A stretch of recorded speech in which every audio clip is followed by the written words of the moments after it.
Film diawali dengan memperlihatkan sebuah operasi rahasia dari pasukan khusus Inggris di Afghanistan. Tapi sayang dalam misi tersebut, musuh berhasil memberikan perlawanan hingga membuat semua pasukan Inggris tewas kecuali satu orang. Ia adalah pemimpin pasukan bernama Kapten Joy.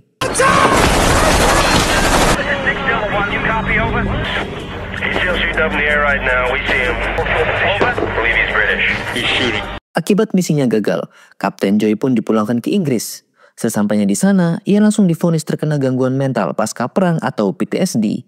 Ketika di karantina, Joy malah kabur dari kesatuan dan menghilang begitu saja. Dari sini, Joy pun ditetapkan sebagai buronan paling berbahaya oleh pihak keamanan Inggris. Sergeant Joseph Smith, installation proposed Marshall report on it from Stanbrook Military Hospital Secure Wing. Scene pun loncat ke 1 tahun kemudian, memperlihatkan Joy yang sekarang menjadi seorang gelandangan.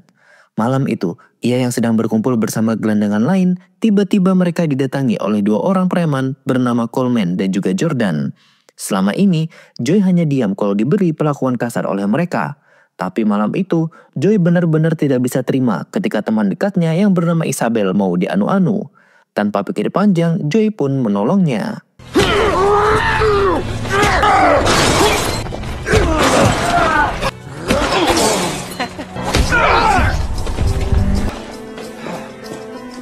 Saat sedang dikejar oleh para preman, Joy memilih untuk masuk ke dalam apartemen.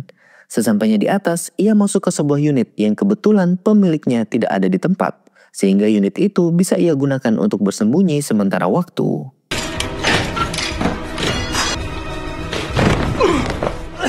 Ketika para preman pergi, Joy pun mencari alkohol dan mulai menenggelamkan diri dalam mabuk-mabukan seperti biasanya.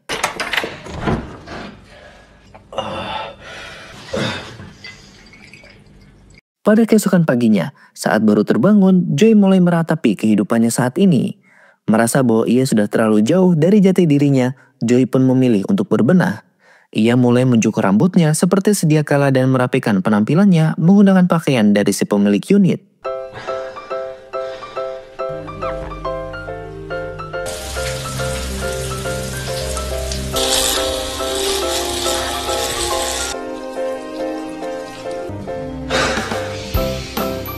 Sebelum keluar, telepon rumah berbunyi dan mengeluarkan sebuah pesan suara yang mengatakan kalau si pemilik apartemen bernama Johnny sedang berada di luar kota sampai bulan Oktober. Dari sini, Joy pun memutuskan untuk tinggal di sana lebih lama. Hi, this is Damon. If you need me, you can call my agent Paul. I won't be available on this number until October the 1st. Sebelum keluar, Joy juga sempat melihat semua surat yang ada di dekat pintu. Dan ketika dicek, rupanya ada satu surat yang berisi sebuah kartu debit beserta PIN-nya yang dikirim oleh bank. Tentu saja hal ini tidak Joy sia-siakan.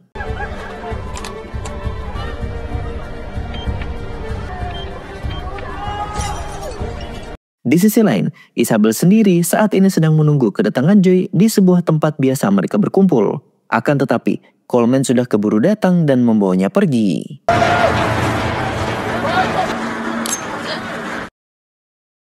Kembali ke Joy yang setelah mengambil uang, ia pun sempat membeli minum untuk mabuk-mabukan. Dari sini kita tahu kalau sebuah penampilan belum tentu bisa mengubah jati diri dan kebiasaan buruk dari seseorang.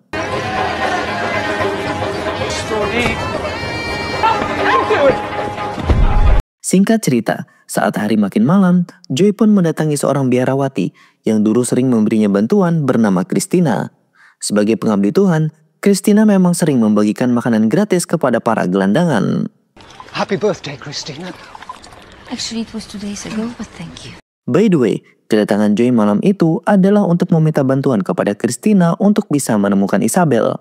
Bahkan Joy juga sempat memberikan sejumlah uang agar Christina mau membantunya. Tapi sebelum ke sana, Christina lebih dulu balik bertanya kepada Joy dari mana ia mendapatkan semua ini. Bisa dibilang kalau Christina cukup terkejut melihat Joy yang biasanya berpenampilan ala gelandangan kini sudah berubah seperti seorang anggota dewan. Joseph, where did you get those clothes? Did you rob someone? Maybe God, you know. This is for you, sister. Pada keesokan paginya, Christina langsung menghadap ke ketua biarawati untuk menyumbangkan semua uang pemberian dari Joy. Tapi di sini, si ketua menolaknya karena Christina belum bisa memastikan kehalalan dari uang tersebut. Alhasil, Christina pun mengambilnya kembali. Actually, he told me to buy something for myself.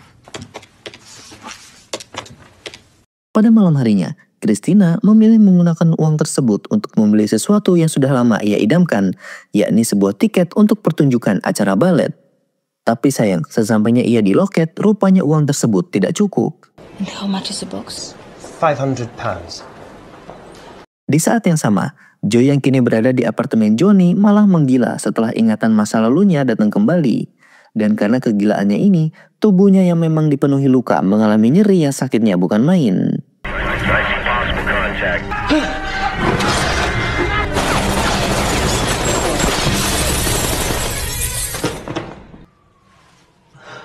Untuk menghilangkan rasa sakit, Joy pun mendatangi Christina guna meminta obat. Sebab kalau Joy sendiri yang berobat ke rumah sakit, sudah pasti ia akan ditangkap oleh pihak militer. I've asked around about your friend Isabel. I need painkillers. Yes, sir.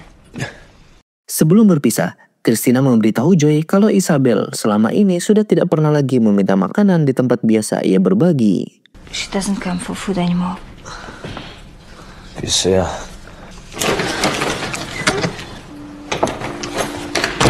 Pada keesokan paginya, Joy pun menyebarkan sebuah poster orang hilang demi bisa menemukan Isabel.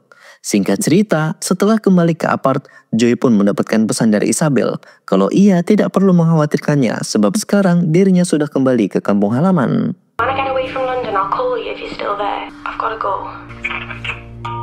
Mendengar pesan ini, Joy sebenarnya agak curiga karena bagaimana mungkin Isabel bisa kembali ke kampung halaman secepat itu. Nah, kecurigaan ini rupanya memang wajar karena ternyata di sisi lain Isabel telah dijual oleh Coleman ke sebuah rumah prostitusi milik gangster Cina dan kini ia sedang melayani seorang mafia Rusia yang tampangnya seperti psikopat bernama Vlad.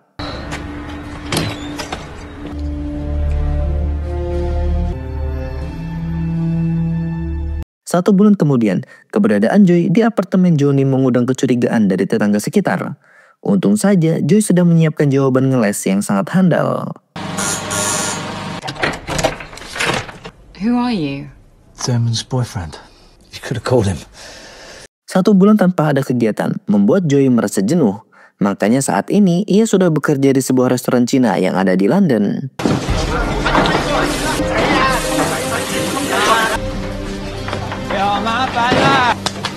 Joy, there's a trouble. Pada suatu malam, saat restoran hendak tutup, rupanya ada beberapa begundal yang masih ngeyel saat disuruh pergi.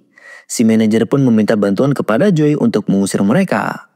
Awalnya, para begundal ini sok-sokan keras saat disuruh pergi sampai akhirnya Joy pun memberikan mereka sebuah pelajaran.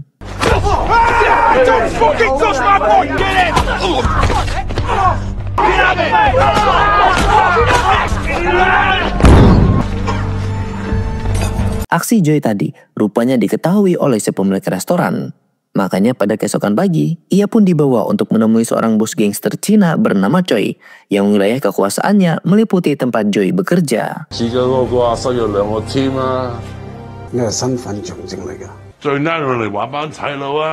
Di sana, Choi menawari Joy untuk bekerja kepadanya sebagai seorang tangan kanan, sebab orang kepercayaan sebelumnya sudah meninggal dunia. Awalnya, Joy agak ragu karena ia sudah tahu pekerjaan para gangster tidak akan jauh-jauh dari tindakan kriminal. Tapi ya mau bagaimana lagi ya, indis ekonomi sangat sulit untuk bisa mendapatkan pekerjaan cepat dengan bayaran yang mantap. You want to work? Yeah. I got a lot of businesses. They say you're a hard man. It's hard city. Mulai saat itu, Joy pun secara resmi bekerja sebagai anak buah Choi. Sebagai seorang tangan kanan, Joy pun dipasrahi banyak pekerjaan, mulai dari penjaga keamanan wilayah sampai seorang penagih hutang.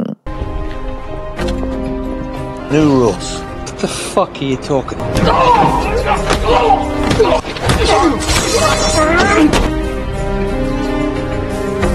Baru beberapa bulan bekerja, Joy pun sudah berhasil mengumpulkan banyak uang, dan dari upahnya tersebut, Joy menyumbangkan sebagian uangnya kepada kegiatan amal yang dijalankan oleh Suster Christine. I've got delivery for the Angel of the Lord's mission. It's paid for by Joey Jones. Who wants pizza? Selain menyumbangkan uangnya kepada kegiatan amal, tak lupa Joy juga menemui mantan istrinya untuk memberikannya sejumlah uang. Nah rupanya selama ini Joy memiliki seorang istri dan juga anak perempuan.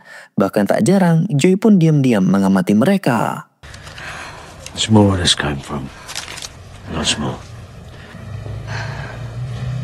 Beberapa malam kemudian, saat Suster Christina keluar kamar, ia mendapati ada banyak hadiah yang semuanya berasal dari Joy. Bahkan ada sebuah gaun mahal yang diberikan secara cuma-cuma karena Joy ingin mengajaknya makan malam. Akan tetapi, Christina malah mengembalikan gaun mahal itu kepada Joy. Ia juga memberitahu kalau Isabel baru saja ditemukan tewas di sebuah sungai. Dan berdasarkan hasil autopsi, Isabel tewas akibat dianiaya dan dicekoki obat-obatan terlarang sampai overdosis. Joseph, I came here because I might have some news about Isabel. Will you talk to the police? Fuck the police. Melihat Joy yang emosi, Christina malah mengatakan kalau Joy tidak perlu marah karena sebenarnya ia sendiri memiliki andil dalam kematian Isabel. Suster Christina pun mengaitkan kematian Isabel dengan pekerjaan Joy yang sedikit banyak sudah membantu distribusi obat-obatan terlarang milik bosnya. Nah sekarang giliran Suster Christina yang balik marah dan meminta Joy untuk kembali ke jalan yang benar.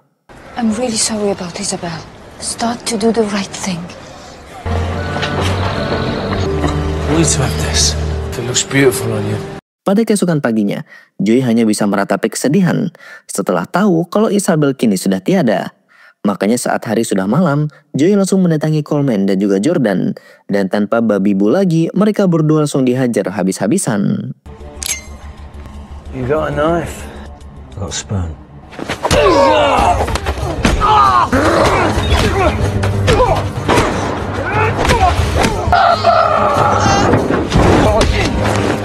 Di sini, Jordan dibuat tewas mengenaskan, sementara Coleman diancam oleh Joy dan ditanyai siapa pelaku yang sudah membunuh Isabel. Apabila Coleman berbohong, maka matanya akan dicongkel menggunakan sendok.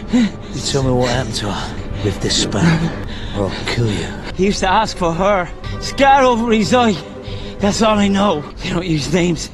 Pada keesokan paginya, Suster Christine menerima sebuah surat dari Joy. Isinya adalah ajakan untuk menghadiri acara pameran nanti malam, sekaligus mendiskusikan kematian Isabel.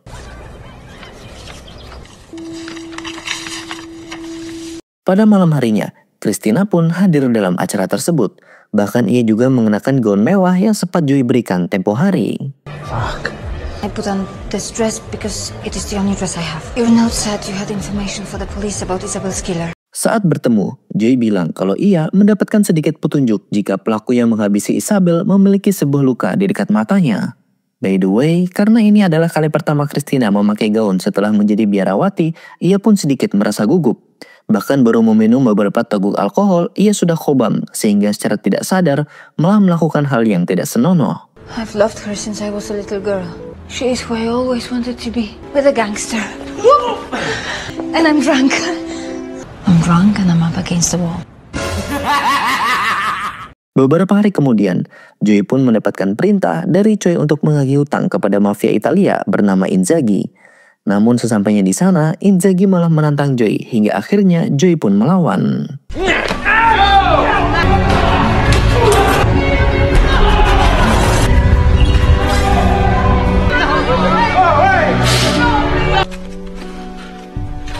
That money belongs to my family.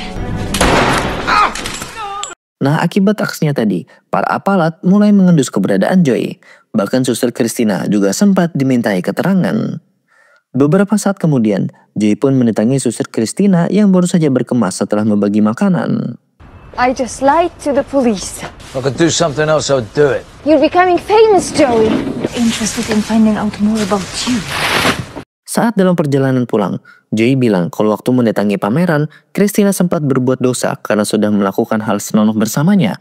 Christina yang merasa malu akhirnya mengatakan kalau ia tidak mengingat apa-apa. You asked me to kiss you, so I kissed you. You don't remember?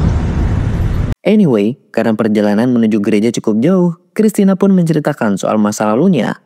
Dahulu saat ia masih kecil, Christina sangat menyukai balet, bahkan ia juga menekuni eskul di bidang tersebut. Tapi siapa yang sangka kalau guru eskulnya malah sering melecehkannya. Hingga pada suatu kesempatan, Christina pun mengirimkan guru lesnya itu kepada Tuhan Yang Maha Esa. If I had become a ballerina, it wouldn't have happened. He began to do it when I was 10 years old. He did it 17 times. Nah, akibat hal inilah, Christina pun akhirnya dititipkan oleh pihak kepolisian kepada gereja. Karena kala itu usianya masih terlalu muda untuk ditempatkan di lapas. Lebih lanjut lagi, Christina juga bilang meski ia sudah lama tinggal di lingkungan gereja, dirinya sendiri sebenarnya masih sulit untuk mempercayai akan keberadaan Tuhan. How will you get home? I'm a gangster. Steal a car. Selesai mengantarkan Christina pulang, Joy pun menghadap kepada Choi untuk mengundurkan diri, sekaligus bertanya soal pelanggan dari rumah prostitusi yang ia kelola, karena Coleman sudah bilang jika terakhir Isabel ia jual ke sana. Nah, karena informasi ini terlalu sensitif, Joy pun membawa Joy untuk menemui atasan yang lebih tinggi lagi, yakni seorang wanita bernama Maria. Di sana, Maria pun bernegosiasi dengan Joy. Kalau ia mau info tentang si pelanggan, maka ia harus menjalankan sebuah misi untuk terakhir kali. We know him. He wears very expensive suits. Singkat cerita, pada malam harinya, Joy pun datang ke sebuah pelabuhan. Rupanya, tugas akhir yang diberikan adalah untuk melancarkan bisnis perdagangan manusia milik Maria ke sebuah tempat pengantaran. Di sini, sebenarnya Joy benar-benar tidak tega untuk melakukannya, apalagi salah seorang korban masih anak-anak. Tapi ya mau bagaimana lagi, Joy pun pada akhirnya tetap melanjutkan tugasnya.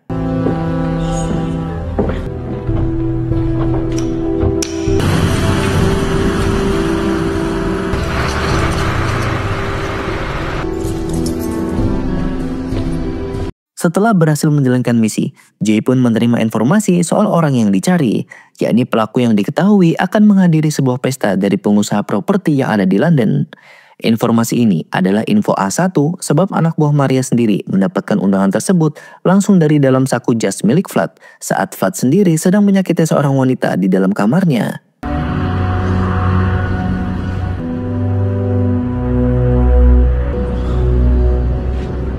Satu minggu kemudian, tepat di tanggal 1 Oktober, Joy pun bertemu dengan suster Christina di sebuah taman. Di sana, ia meminta tolong untuk difotokan sebagai kenang-kenangan kepada anaknya, kalau selama ini ia memiliki seorang ayah yang sangat tampan. What do you think? Will it look a good man? Nah, when she's older. Why shouldn't you stay like this? Just take a picture. Selesai berfoto, mereka pun bersantai dulu di sebuah kafe. Di sana suster Christina mengatakan kalau sebentar lagi ia akan dikirim ke Afrika dan dipindahkan untuk mengabdi di sana. Oleh karena itu, ia pun ingin melakukan dosa terakhirnya dengan begituan bersama Joy. So this is the end of my crazy patch, Joey. And I've decided I want to end it with you. Diajak begituan, Joy langsung gas aja dan mengajak Christina untuk main di apartemennya Johnny saja. Di sana, Joy benar-benar lupa kalau di hari yang sama adalah jadwal Johnny kembali ke rumah. Sehingga belum sempat mereka sampai pada getaran kenikmatan, Johnny sudah lebih dulu memergoki mereka.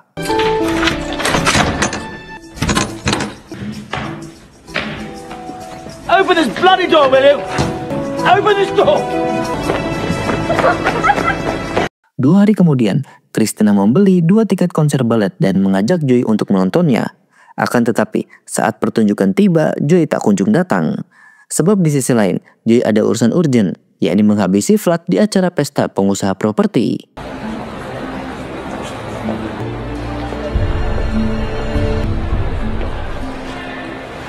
Sebelum menghabisi Vlad, Joy menyempatkan diri untuk mampir ke rumah mantan istrinya. Niatnya sih ia ingin memberikan semua uang yang ia punya kepada mantan istrinya itu. Tapi siapa yang menyangka kalau yang membuka pintu adalah putrinya sendiri. Let's just hold your hand for a minute. You'll be good, okay?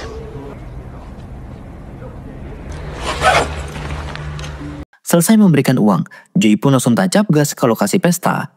Setelah mendapatkan targetnya, Joy pun langsung melemparkan Vlad dari lantai 57.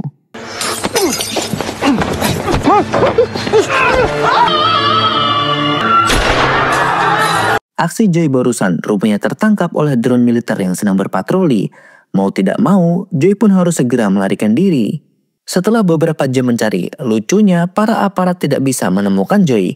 Malah suster Christina yang baru pulang menonton balet bisa menemukan Joy yang terlihat sekarang sedang tiduran di samping jalan.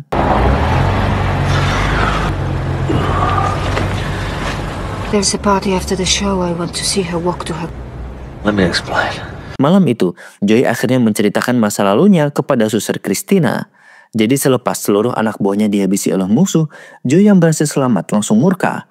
Bahkan ia juga secara sadis menembakkan senjatanya ke arah warga sipil hingga membuat 5 orang diantaranya langsung meninggal dunia. Akibat hal ini, Joy merasa sangat berdosa, sekalipun ia sudah mencoba menebus dosa-dosa itu dengan berbagai cara.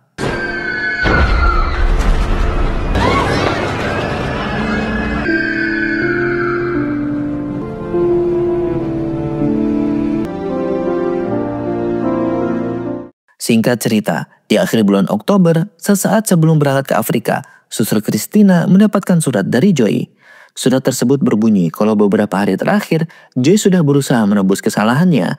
Ia menghabisi para preman yang suka semena-mena kepada para gelandangan, menghabisi pembunuh Isabel, dan juga melaporkan semua bisnis haram milik mantan bosnya, mulai dari bisnis narkoba sampai perdagangan manusia. Semua sudah Joy lakukan sebelum pada akhirnya ia sekarang memilih untuk menghilang dan kembali menggelandang seperti sebelumnya. But I tried to do the right thing. Now I go back to the street and disappear. I'm glad I spent it with you. Smith. Target in sight. We've got eyeball. Target enemy. We've got it. Go. Take him. Tamat, film pun akhirnya selesai. Nah, bagaimana menurut kalian tentang aksi Jason Statham dalam film Redemption? Sampaikan pendapat kalian di kolom komentar dan jangan lupa untuk like, komen, dan subscribe.